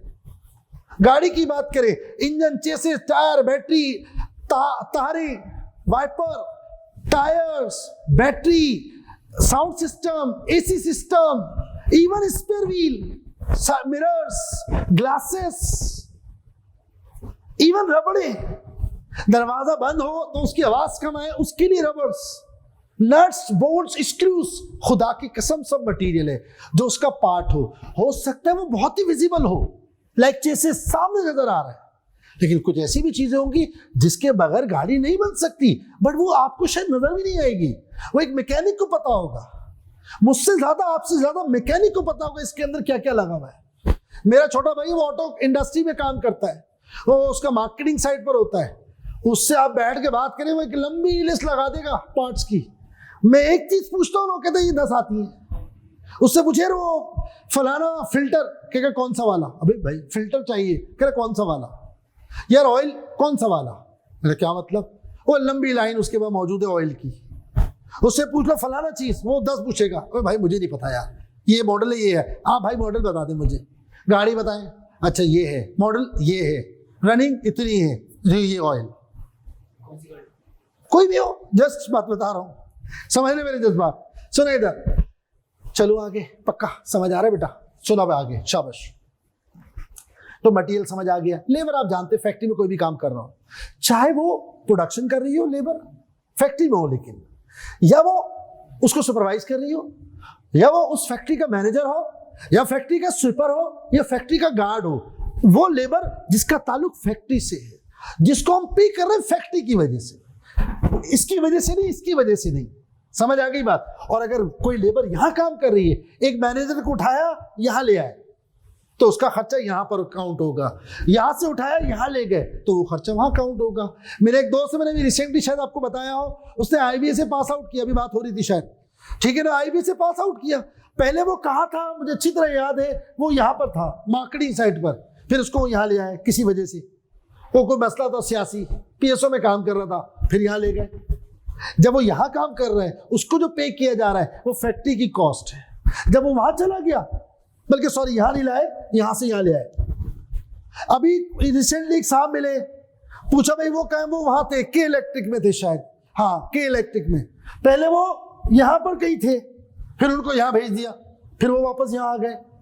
हो सकता है डेपुटेशन हो सकती है, बहुत सारे ऐसे मामला हो सकते हैं। इंपॉर्टेंट बात क्या है, वो लोग, वो लेबर, चाहे वो ब्लू कॉलर है या व्हाइट कॉलर है, वो एग्जीक्यूटिव काम कर रही है या वो वर्कर प्रोडक्शन कर रहे हैं, काले पीले हाथों के साथ काम कर रहे हैं, उनको जो पे किया जा रहा है वो किस लिए पे किया जा रहा है? क्योंकि वो इधर है, यहां पर अपनी सर्विसेज दे रहे हैं, या यहां से बाहर दे रहे हैं। अगर यहां दे रहे हैं तो मेरा मतलब लेबर का वो है। अब इसमें क्या आता है? रिपीट, यहां आता है डायरेक्ट प्रोडक्शन वर्कर्स, यहां क्या आएगा? Supervisor, helper, guards, sweeper, factory manager, superintendents, सब यहां आएगा, फॉरमैन्स, सब आएगा। समझ गए आप? तीसरी चीज, व्हाट इज एक्सपेंस? फैक्ट्री में जो भी खर्चा हो रहा है मटेरियल लेबर के अलावा, वो सब क्या है? आपका एक्सपेंस कैटेगरी में आता है। सर बचा क्या? बहुत कुछ। फैक्ट्री का इंश्योरेंस, फैक्ट्री का डेप्रिसिएशन, फैक्ट्री की यूटिलिटी बिल्स, फैक्ट्री की रिपेयरिंग एंड मेंटेनेंस, बेशुमार खर्चे, बेशुमार खर्चे जो यहां नहीं आते, यहां नहीं आते, ना वो इस कैटेगरी में आते ना इस कैटेगरी में आते हैं। यहां कौन आएगा? जिसको ह्यूमन पेमेंट्स, जो हमारे यहां काम कर रहे हैं उनको दे रहे हैं, वो यहां आ गया, और जो इसका पार्ट है वो यहां आ गया। इसके अलावा भी तो 50 खर्चे हैं। फिर दोबारा बोल रहा हूं, कुछ कुछ एग्जाम्पल जहन में रखा करें। मैंने कहा मटेरियल एग्जाम्पल जहन में लाए, गाड़ी के लिए चेसिस, इंजन, बैटरी, फर्नीचर की बात करें, लकड़ी, सीमेंट और लकड़ी, और पॉलिश और फॉर्म और रेक्सीन और एसएस। जब मैं बात करूं और मटेरियल की, एक और एग्जांपल ध्यान में रख लें, बिल्डिंग। ये 3 एग्जांपल भी ध्यान में रख लेंगे ना, पूरी जिंदगी आप मटेरियल की डेफिनेशन को मिस इंटरप्रेट नहीं करेंगे। बिल्डिंग जो आपको नजर आए, खुदा की कसम, आंखें देख रही है वो भी, नहीं देख रही वो भी, सीमेंट नजर आ रही है, बजरी नजर आ रही है, ईंटें अंदर छुपी हुई हैं, बट ईंटें हैं, सरिया है अंदर, प्लम्बरिंग का सामान है, सैनिटरी का, अंदर इलेक्ट्रिकल वायरिंग है, मार्बल, टाइल्स, दरवाजे, खिड़कियां, कलर, पॉलिश, इसमें भी कुछ लोग मिक्स कर देते हैं। क्या? बिल्डर्स के पॉइंट ऑफ व्यू से सोचना है, कस्टमर के पॉइंट ऑफ व्यू से नहीं। यानी 2 चीजें होती हैं, एक बनाकर बेच रहा है बंदा, बिल्डर, और एक उसको खरीद रहा है। तो बिल्डर जो बनाकर दे रहा है वो सब उसके एंगल से जो लगना है वो सब मटेरियल है। उसके बाद आपने खरीदने के बाद उसमें रेनोवेशन करी, उसमें डिजाइनिंग करी, उसमें कुछ भी किया, वो नहीं। अब बिल्डर क्या लगा के दे रहा है? बिल्डर लिफ्टें लगा के देता है बिल्डिंग में, मटेरियल सही, सीमेंट बजरी के अलावा। बिल्डर इंटरकॉम लगा के दे रहा है, उसका खर्चा मटेरियल। बिल्डर लेट से कुछ और काम करके दे रहा है, लिफ्टें लगा रहा है, जनरेटर प्रोवाइड कर रहा है, मटेरियल। समझ आ गई बात, मेरा ख्याल है समझ गए। चलो आगे, अल्लाह का शुक्र है। एक्सपेंस की कुछ एग्जांपल, एक्सपेंस की एग्जांपल मोटी मोटी क्या, आप बताओ one by one. Utility bills, gas बिजली और पानी का बिल, रेंट, दो तो यहां से मैंने पूछ लिए फिलहाल।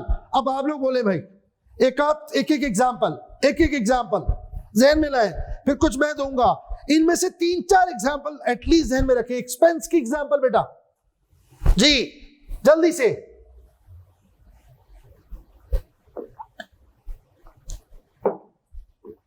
ट्रांसपोर्ट, अच्छा गड़बड़ हो गई, अच्छी एग्जांपल लिया है, कोई बात नहीं। ट्रांसपोर्ट बेटा 2-3 तरह के होते हैं। अगर मैं बात करूं, एक ट्रांसपोर्ट क्या है, माल खरीद रहे और ट्रांसपोर्ट दे रहे, जिसको हम कहते हैं ट्रांसपोर्टेशन इन, वो इसका पार्ट होता है, याद रखना, वो इसका पार्ट है, वो मटेरियल कॉस्ट का के अंदर ऐड होता है। अच्छा, एक है भाई पिज्जा चाहिए, जी सर घर पे आ गया, फ्री में आया होगा, वो आपसे पैसे नहीं लेगा, जिसको कहते हैं ना फ्री डिलीवरी। वो कह तो रहा है फ्री डिलीवरी, बट गाड़ी तो पेट्रोल से चली है ना, उस बंदे को भी सैलरी दे रही है कंपनी, बट उन्होंने अपनी सेल बढ़ानी है। उन्होंने कहा जो हमारे नहीं आके खा रहा, कोई बात नहीं, बताओ हम आपके घर आके खिला देते हैं। उनको रेंट देने से बच गए, उनका एसी का खर्चा बच गया, आप वहां जाते बैठते एसी चलता। उन्होंने कहा ठीक है, एक बंदा रख लो, 10,000 12,000 15,000 पे रख लिया, डिलीवरी बॉय वो आपको प्रोवाइड कर रहा है, वो यहां आएगा। That is called transportation out, that is called transportation out, that is called transportation out. तो नॉर्मली जो हमारे यहाँ ट्रांसपोर्ट होता है ना, वो दो होते हैं, एक इन और एक आउट, एक इन और एक आउट। माल खरीदते वक्त, माल बेचते वक्त, माल खरीदते वक्त, माल बेचते वक्त, माल खरीदते वक्त मटेरियल का पार्ट, माल बेचते वक्त सेलिंग का पार्ट। तो नॉर्मली यहां पर कवर हो नहीं पाता। तरबिया समझ गए आप जी? तरबिया ने लिखा था ट्रांसपोर्ट एक्सपेंस, तो मैंने उसको एक्सप्लेन किया। अच्छा जी, बाकी लोग कोई और एग्जांपल? आपने क्या एग्जांपल दी थी? रेंट। आपने कहा बिजली का बिल। इधर से आवाज आई, क्या बात है, छा गए मुजाहिद। डेप्रिसिएशन ऑफ फैक्ट्री बिल्डिंग, बिल्कुल सही, डेप्रिसिएशन है। Maintenance expense of factory building, insurance of factory building, insurance of factory building, etcetera etcetera. बस इतनी एग्जांपल बहुत है। बस मैं आपको डेफिनेशन देता हूं, कोई भी खर्चा फैक्ट्री का है, अगर वो यहां नहीं कवर हो रहा तो वो एक्सपेंस में कवर हो जाएगा। इसी वजह से चौथी कोई हेडिंग ही नहीं है। अब काफी है, अब आगे सुनो। इधर इस मटेरियल को हम दो हिस्सों में बांटते हैं, इस लेबर को हम दो हिस्सों में बांटते हैं, और इस एक्सपेंस को हम दो हिस्सों में बांटते हैं, डायरेक्ट मटेरियल और इनडायरेक्ट मटेरियल। फिर डायरेक्ट एक्सपेंस और इनडायरेक्ट एक्सपेंस।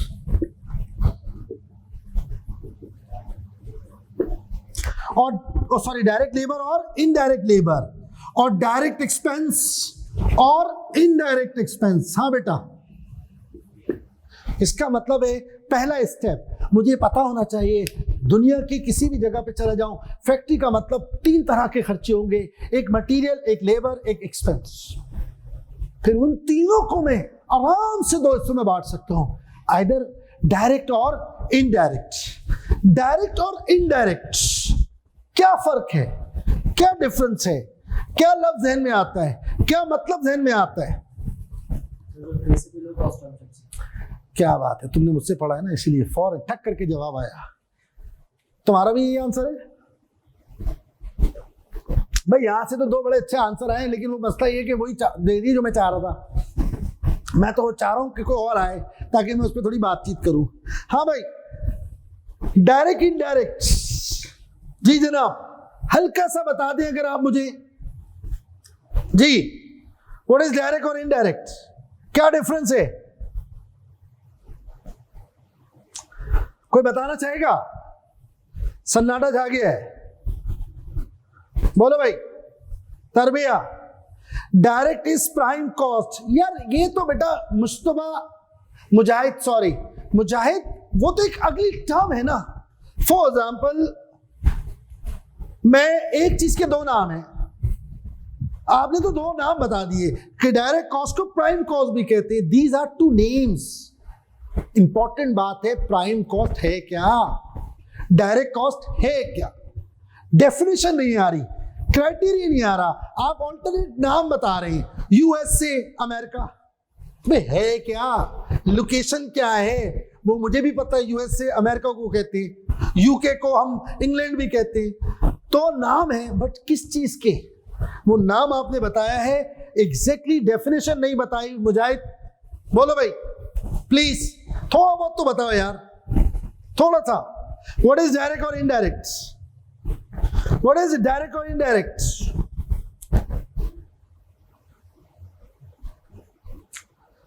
जी जनाब, बोले बोले बोले बोले।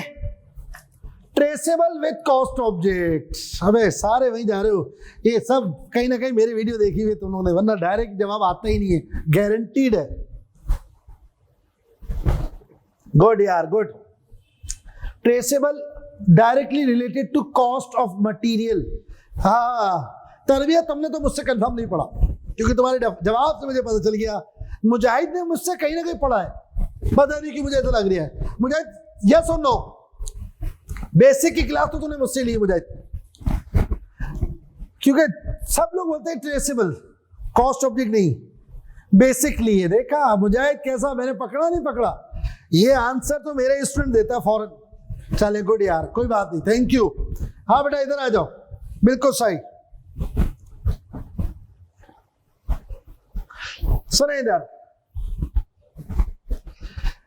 कॉस्ट ऑब्जेक्ट ये अगर आपको पता है तो मसला हल होगा, वरना नहीं। कॉस्ट ऑब्जेक्ट्स, इसके लिए मैं अक्सर तस्वीर बनाता हूं।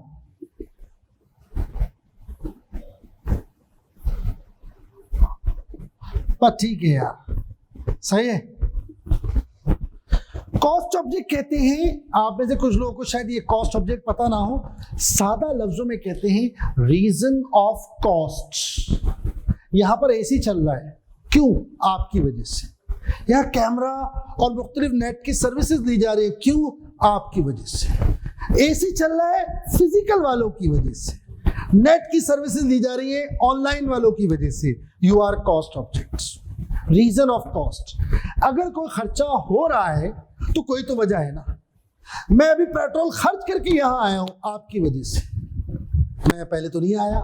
जब मुझे बोला गया कि Kaif 3 PRB post result batch की पहली क्लास है, तो मैंने अपना पेट्रोल खर्च किया और मैं यहाँ आ गया। आप आए तो मैं आया, वरना तो नहीं आता। मैं मंडे को आता अपनी क्लास लेने। आई होप मेरी बात समझ रहे। रीजन ऑफ कॉस्ट, खर्चा अगर बेटा हो रहा है तो कोई तो वजह होगी ना, उस वजह का नाम है कॉस्ट ऑब्जेक्ट्स। कैफ 3 एक कॉस्ट ऑब्जेक्ट है केएनएस के लिए, Kaif 2, Kaif 1, Kaif 4, Kaif 5, CFAP 1, CFAP 2, MSA 1, MSA 2, PRC 1, PRC 2 वगैरह वगैरह, ACCA F1, F2, F3, F4, all are cost object for KNS। तो कॉस्ट ऑब्जेक्ट अगर हम उसे समराइज करें तो बहुत सारी चीजें हो सकती है जिस वजह से खर्चा हो रहा है, लेकिन अगर हम समराइज करें तो कॉस्ट ऑब्जेक्ट से जहन में दो चीजें आती है। अगर छोटा इदारा है तो वहां पर कॉस्ट ऑब्जेक्ट कौन होगा? कस्टमर, बंदा, बंदा कस्टमर। और अगर एक बड़ा इदारा है लाइक टोयोटा, होंडा, तो कॉस्ट ऑब्जेक्ट क्या होगा? Unit, individual unit. एक कार, एक कुर्सी, एक बिल्डिंग, एक सूट। अगर इदारा बड़ा है, अगर इदारा बड़ा है, अगर इदारा बड़ा है तो क्या होगा वहां पर? यूनिट्स। तो दो ही मेन कॉस्ट ऑब्जेक्ट आपको मिलेंगे कॉस्टिंग में। या तो आप कॉस्टिंग कर रहे होंगे किसी कस्टमर के लिए, गामा के लिए, शामा के लिए, जामा के लिए, गफूर के लिए, शकूर के लिए, जहूर के लिए, गफ्फार के लिए, सत्तार के लिए। या आप कॉस्टिंग कर रहे होंगे कुर्सी के लिए, गाड़ी के लिए। यानी आप दो ही मेजर आपको चीजें नजर आएंगी। आप टोयोटा कंपनी में जाएंगे ना तो वहां कॉस्टिंग कैसे हो रही होगी? वहां बात हो रही होगी गाड़ी, ये खर्चा किसके लिए हो रहा है? गाड़ी के लिए, ये गाड़ी के असेंबलिंग के लिए, ये गाड़ी की पेंटिंग के लिए, ये गाड़ी के ब्रेक लगाने के लिए, ये गाड़ी पे बम्पर लगाने का खर्चा, ये गाड़ी पे फलाना खर्चा। वहां कस्टमर डिस्कस नहीं होगा।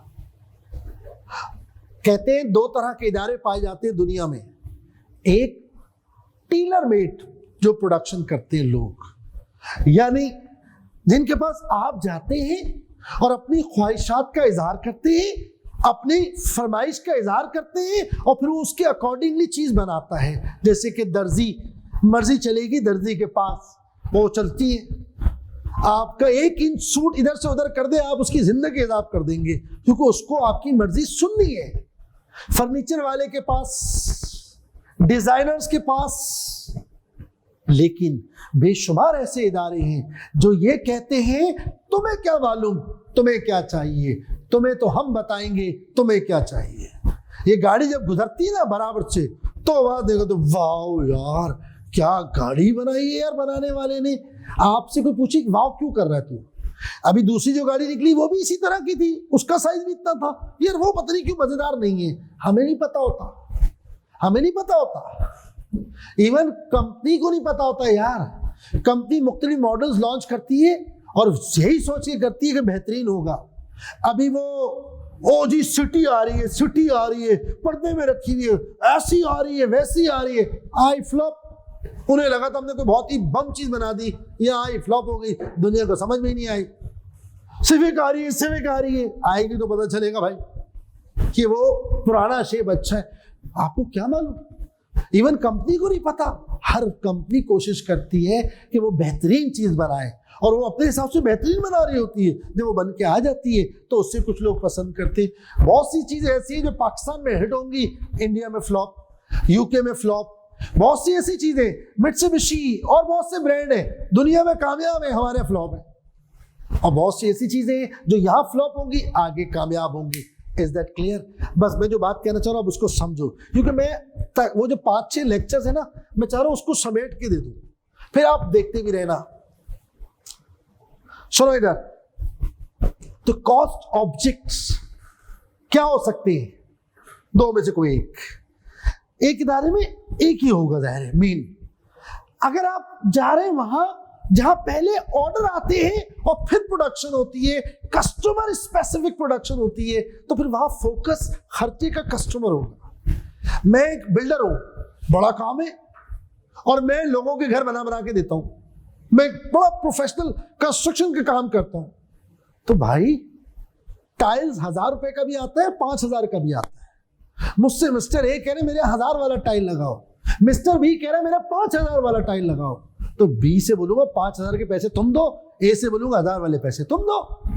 एक 200 गज का घर बनाओगे ना, एक शख्स 1 करोड़ में बनाएगा, एक 60 लाख में बना देगा और एक 3 करोड़ भी लगा देगा। समझ आ गई बात? ऐसे होता है, कोई लिमिट नहीं है, जितना चाहे खर्चा कर दो, एक से एक वैरायटी है। आप चले जाए स्पेनिश चाहिए जी टाइल्स, फलाना इटालियन चाहिए, ले ले, फिर उसकी जिंदगी जो आपकी अजाब होगी ना पता चल जाएगा। लेकिन क्वालिटी भी होगी, वो तो क्यों नहीं होगी, बट कॉस्ट भी तो होगी ना भाई। तो सारा खेल इसका है। अब फोकस किस पे होगा? कस्टमर पे। फिर इसमें आपने किस बात का ख्याल करना है? इसमें इस बात का ख्याल करना है जिसका खर्चा है उसके अकाउंट में लिखना। मिस्टर ए ने कहा 1000 वाले टाइल, बी ने कहा 5000 वाले टाइल। आपने 1000 वाला टाइल लिया, 5000 वाला लिया। 1000 वाला किसको चार्ज करोगे? ए को, और 5000 वाला बी को। क्या ये कर सकते हो? 1000 प्लस 5000 6000 डिवाइड बाय 2, दोनों को 3-3000 कर दे। ज्यादती है, ज्यादती हो जाएगी, गलत बात है।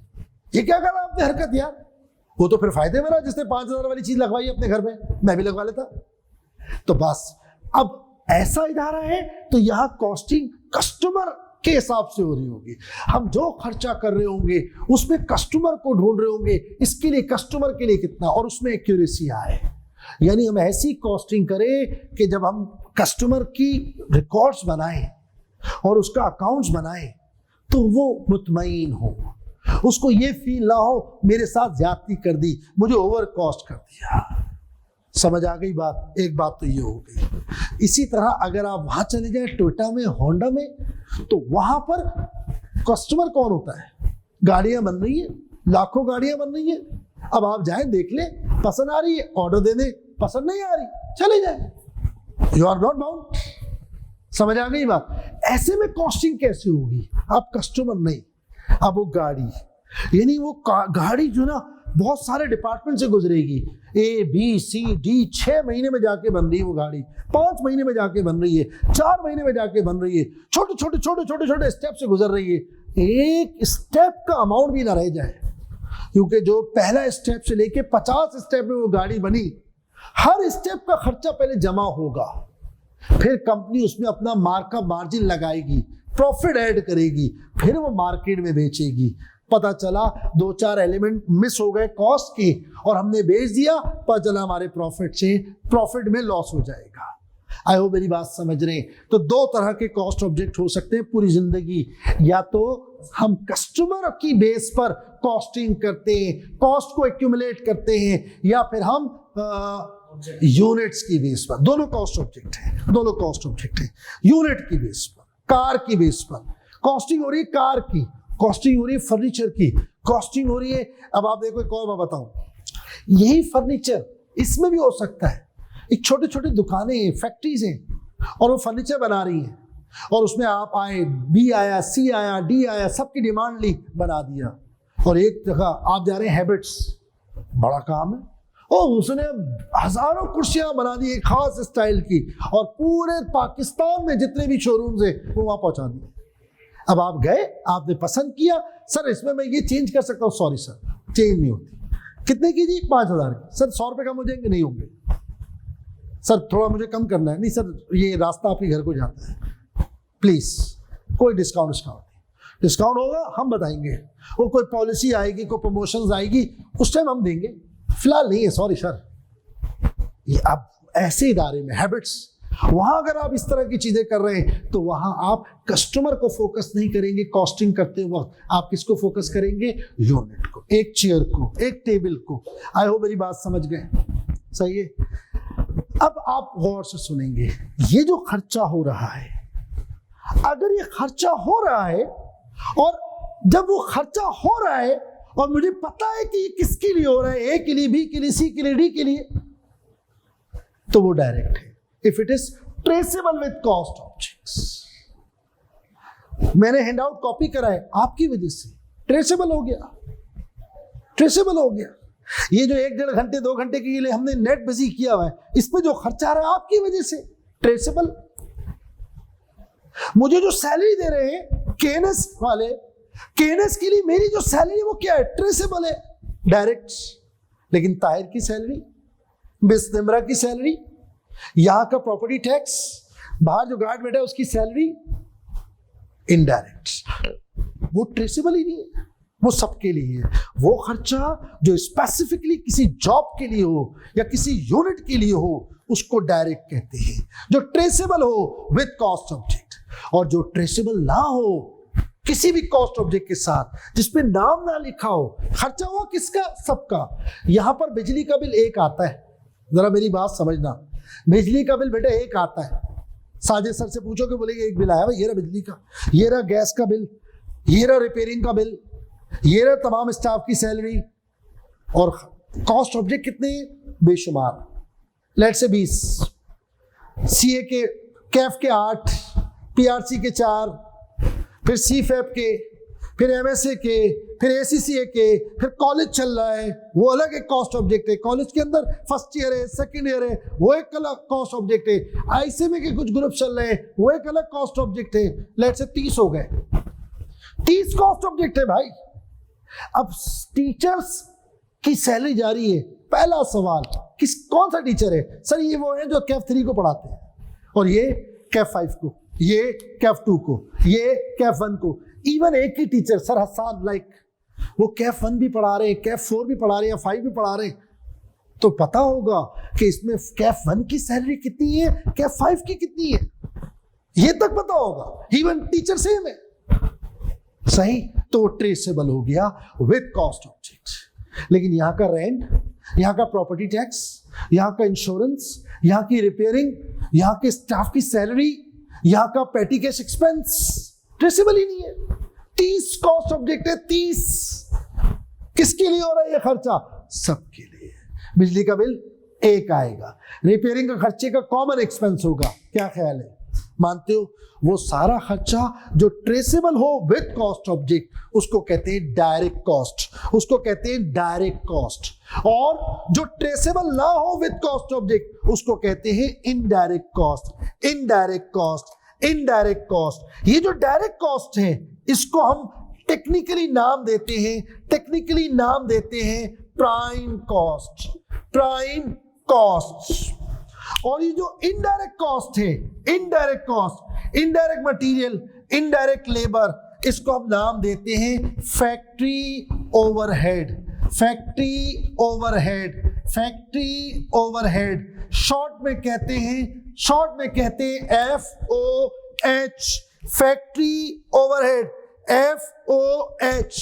मंडे को ये टर्म यूज होंगी तो आप थोड़ा थोड़ा मेरे साथ चल रहे होंगे, और अगर वीडियो देख ली कुछ 4-5 भी तो फिर तो इंशाल्लाह मजा ही आ जाएगा। ये टर्म यूज होगी, ये टर्म यूज होगी, ये वर्ड यूज होंगे, तो आप मेरे साथ दो, खास तौर पर जो जीरो वाले हैं और जो पुराने भी हैं जिन्होंने थोड़ा थोड़ा पहले भी पढ़ा था, तो मैंने ओवरव्यू टाइप दिया है, इससे आपको हेल्प मिलेगी। अब आप वीडियो देखने की भी जरूरत नहीं है, डायरेक्ट प्रोसेस को आप ज्वाइन कर लेंगे। इसको क्या कहते हैं? Factory overhead. सही, फैक्ट्री ओवरहेड क्या है? Indirect cost. अब बस छोटी सी बात, जो डायरेक्ट कॉस्ट है ना बेटा, इधर और से सुनो, एक टेक्निकल चीज बता रहा हूं आपको, और से सुनेंगे। क्या? जब हमारे पास क्लाइंट आता है ना, क्लाइंट, कस्टमर, तो हम अकाउंट खोल देंगे उस कस्टमर का। उस अकाउंट को हम नाम देते हैं वर्क इन प्रोसेस अकाउंट, ये वाला। सही? जितने भी कस्टमर आएंगे ना, 50 कस्टमर है ना, 50 कस्टमर नहीं है, लेट्स से 20 कस्टमर हैं और वो 3-3 दफा आ रहे हैं, पहले एक ऑर्डर दिया, फिर दूसरा ऑर्डर दिया, तो हर ऑर्डर का अकाउंट खुलता है।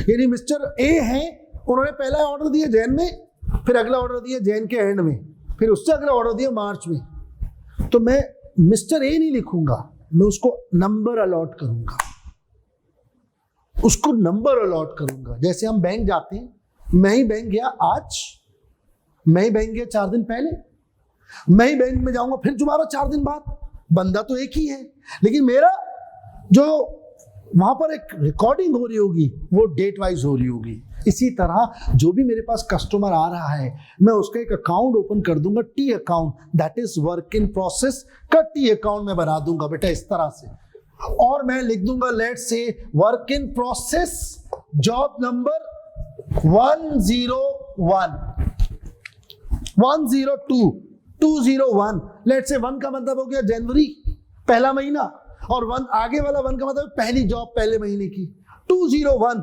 दूसरे महीने की पहली जॉब, 301 तीसरे महीने की पहली जॉब, लाइक दिस। ऐसे कर सकते हैं अगर हम चाहें। आगे सुनो। अच्छा भाई ये भी हो गया। अब जब खर्चा हो रहा है, खर्चा होता जा रहा है और उस पर लिखा हुआ है, ओ भाई ये रेक्सीन किसके लिए आया? सर फलाना जॉब के लिए। तो भाई कंप्यूटर ऑन कर, उसका अकाउंट ओपन कर और वहां जाके डेबिट कर दे उसके अकाउंट में। अगर आप ये कर पा रहे हो उसी वक्त तो वो डायरेक्ट कॉस्ट है। सही? लेकिन अगर वो बोले ये खर्चा किसका है? बिजली का बिल आया है, हाँ किसका है? सर छठिया गए, किसका नहीं होता ये, केएनएस का है, कैफ 3 का नहीं है, कैफ 2 का नहीं है, कैफ 4 का नहीं है, कैफ 5 का नहीं है, केएनएस का खर्चा है सर।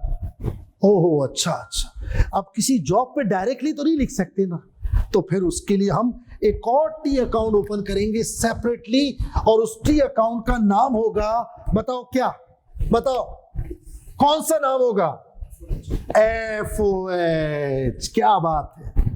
यहां खुले होंगे मुख्तलिफ किस्म के T account, work in process 1, work in process 2, work in process 3, work in process 20, work in process 30, और एक टी अकाउंट और खोल दूंगा अलग से, that is factory overhead. Factory overhead, FOH, factory overhead.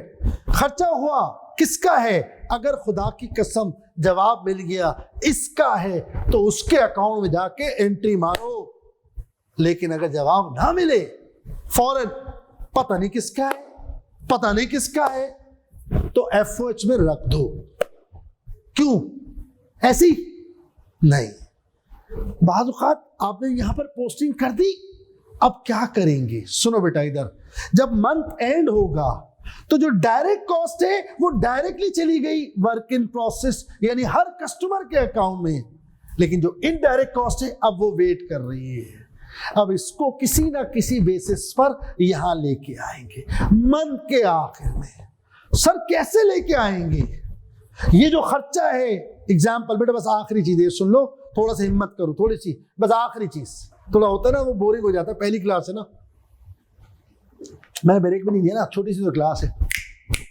अब बड़ी इंपॉर्टेंट बात है, शाबाश। ये वाला खर्चा किधर गया? कस्टमर के अकाउंट में। क्यों गया? पता था। इसमें क्या मुश्किल है? जब नाम लिखा हुआ है यार, मैं आप गए किसी मिलाद में, किसी मजलिस में, सही, आपने जूते उतारे तो वापस आके अपने ही पहनोगे ना, या किसी के पहन के निकल जाओगे? नहीं, उस पर नाम लिखा हुआ है। एग्जैक्टली इसी तरह अगर किसी इदारे में कोई खर्चा हो रहा है और उस पर पता चल रहा है कि किस कस्टमर की वजह से हो रहा है, तो जाके उसके अकाउंट में ऐड कर दो। लेकिन बेशुमार ऐसा खर्चा है और होगा, होता है, होता था, होता रहेगा, जिसपे आप ट्रेस नहीं कर सकते ये खर्चा किस जॉब का है। कोई बात नहीं, पहले उसको जमा करो। रेंट लिख दो FOH में, सैलरी लिख दो, स्टाफ सैलरी लिख दो FOH में, इंश्योरेंस FOH में, डेप्रिसिएशन FOH में, रिपेयरिंग एंड मेंटेनेंस FOH में, यूटिलिटी बिल्स FOH में। फिर क्या होगा? ये इंपॉर्टेंट बात, फिर जब मंथ एंड होगा, जब हम P&L बनाने जा रहे होंगे, तो डायरेक्ट कॉस्ट तो यहां पर पड़ी हुई है, अब इस इनडायरेक्ट कॉस्ट को भी यहां लाना पड़ेगा। उसके लिए क्या करेंगे? उसके लिए फिर हम कैसे करें? तो कोई ना कोई हम अंदाजे से, किसी वर्किंग से इस खर्चे को यहां लाएंगे। मसलन एक तरीका, कितना खर्चा है? 30 लाख। कितना खर्चा है जी? 30 लाख। कितना खर्चा है बेटा? 30 लाख। अज्यूम कर लिया। कितने कस्टमर है? 30 कस्टमर है, सही भाई, ठीक है, 30 में बराबर बांट दो। एक तरीका, तो सबको 1-1 लाख रुपए चार्ज कर दिया। वो यार ये 1 लाख रुपए क्या है भाई? यार एक मिनट भाई, ये तो वो खर्चा है ना, और ये जो हमारा खर्चा है ये भी तो आप ही से लेंगे, फिर हम अपना प्रॉफिट लगाएंगे। और ये बताते नहीं हम कस्टमर को, तो हम अपने तौर पे कर रहे होते हैं, सही। अब 30 कस्टमर हैं लेकिन सबके यूनिट अलग है, अब क्या करें? तो फिर दूसरा तरीका, उनके यूनिट्स के हिसाब से बांट दो। हाँ, तो फिर हम क्या करते हैं? फिर कोई ना कोई हम बेस लेते हैं, बेस, और उस बेस की बुनियाद पर हम उस ओवरहेड को, इफेक्टिव ओवरहेड को, कॉस्ट ऑब्जेक्ट को चार्ज करते हैं। उसके लिए जो रेट निकालते हैं, रेट, उसको भी आगे जाके वीडियो में आप देखना तो आपको नजर आएगा। उस रेट को कहते हैं OAR या FOH rate, FOH rate, FOH rate, factory overhead rate, overhead absorption rate, overhead absorption rate, overhead absorption rate, overhead absorption rate, factory overhead rate. आप कोई ना कोई तो बेस लोगे ना यार, उसमें बहुत सारे ऑप्शन है। कोई कहेगा यार एक काम करो, नंबर ऑफ यूनिट्स के हिसाब से बांट दो, कोई कहेगा बराबर बांट दो, कोई कहेगा आवर्स के हिसाब से बांट दो, कोई कहेगा इनकी डायरेक्ट कॉस्ट के हिसाब से बांट दो, कोई कहेगा इनके डायरेक्ट मटेरियल कॉस्ट के हिसाब से बांट दो, वो बोलेगा डायरेक्ट लेबर कॉस्ट के हिसाब से बांट दो, सारी डायरेक्ट कॉस्ट के हिसाब से बांट दो। कोई ना कोई आपको बेस तलाश करनी पड़ती है। वो नॉर्मली एग्जामिनर बता देता है कि किसके बेस पर बांटे, किसके ऊपर ये खर्चा डिपेंड कर रहा है, और डिटेल वीडियो में मौजूद है। बट ये OAR निकाल के फिर इस फैक्ट्री ओवरहेड को यहां लाएंगे, और फिर जब सारी कॉस्ट जमा हो जाएगी फिर उसमें हम अपना प्रॉफिट मार्जिन ऐड करेंगे। देन कस्टमर को हम प्राइस कोट करेंगे। जब हम किसी कस्टमर को प्राइस कोट करते हैं तो price should be accurate, should be reasonable. क्या मतलब? बहुत आसान। ऐसा ना हो कि आपने डायरेक्ट कॉस्ट को ध्यान में रखते हुए प्राइस कोट कर दी, तो आप अपना नुकसान कर रहे हैं, अपना नुकसान कर रहे हैं। और ऐसा भी ना हो कि आपने बेशुमार खर्चे, तो आपने सारी कॉस्ट को रिकवर करना है, फिर उसमें प्रॉफिट मार्जिन ऐड करना है, देन आपने प्राइस कोट करनी है। विदाउट प्राइस कोट करने के लिए आपके पास कॉस्ट का अच्छा होना बहुत जरूरी है, और वही हमने सीखना है नाउ ऑनवर्ड। ठीक है, ये मैंने अपनी कोशिश की है, जितना हो सकता था 1 घंटे में सारी बेसिक्स रिकवर कर दी। होपफुली थोड़ी बहुत हेल्प मिली होगी, और बाकी बेटा आप लेक्चर 2, 3, 4 मेरा ख्याल है 2-3 लेक्चर भी पढ़ लोगे ना, तो इंशाल्लाह मंडे ट्यूसडे अगर 1 हफ्ता भी ले लोगे ना बेसिक्स करने में, तो इशू नहीं है, क्योंकि पहली 3-4 क्लासों में ज्यादातर बेसिक्स ही होगी, तो वो मसला नहीं आएगा। जब हम पास पेपर में जाएंगे तब आपको फंडामेंटल्स की थोड़ी जरूरत पड़ेगी। क्या ख्याल है भाई? डन है? हाँ भाई, ओके है, इजाजत है मुझे? कोई सवाल है तो बोलो।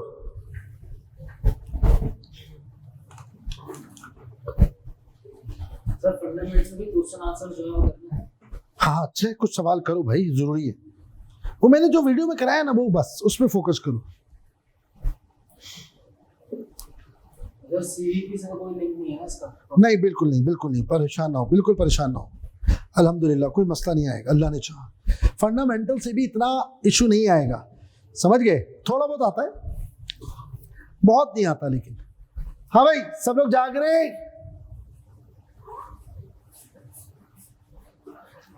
Directly related to cost of material basics. Yes sir, okay जी, अल्लाह हाफिज।